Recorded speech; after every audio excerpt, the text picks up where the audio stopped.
Colorado is on the verge of expanding access to medical marijuana. Lawmakers passed a bill this month adding autism spectrum disorders to the list of conditions eligible for marijuana prescriptions. Some states already have laws like this. More are considering it, but doctors and even autism advocacy groups worry this might be premature. We're taking a closer look tonight in our 360 perspective.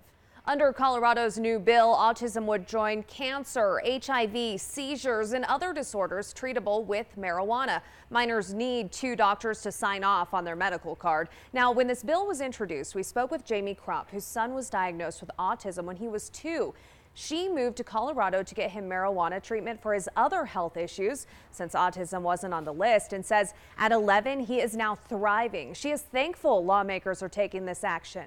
Colt has mastocytosis, gastroparesis, and GERD, and those are his qualifying conditions. Little did I know he would start to talk and be able to today, able to be in school 8 hours a day. Medical cannabis has given Colt the ability to get out into the community. He's able to participate.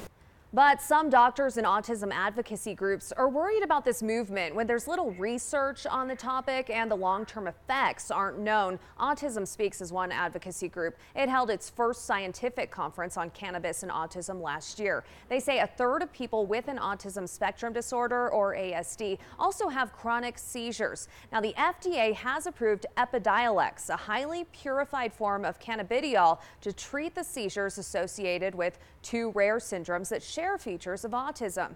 But research on cannabis and autism is so far limited to questionnaires. Now, that leaves a lot of room for error, such as using recollections and unknown purity of the products. They say while stories of the benefits are being told, we are truly lacking sufficient clinical evidence on effectiveness and risks.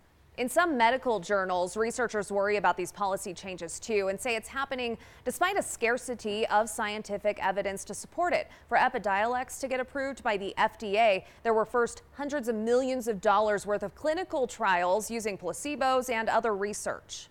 There is anecdotal evidence that CBD may be helpful for autism. It's completely anecdotal. There have been no rigorous studies on this. The medical director of the Circle program in Pueblo has grave concerns. She says legislators are making decisions about medicine without anything to back up their decision, and parents could end up giving their kids high-potency THC. And what we do know is the effect of THC on the developing brain is very negative. There are lots of research on that, and so we're giving children with their developing brains a drug that can negatively impact their development and cause cognitive problems, lower IQ problems, risk of developing psychosis, risk of developing addiction.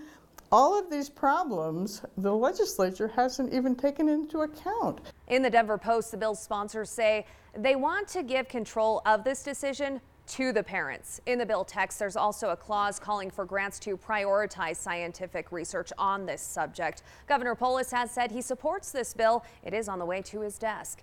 Have an idea you want covered in our 360 perspective? Email 360@koaa.com.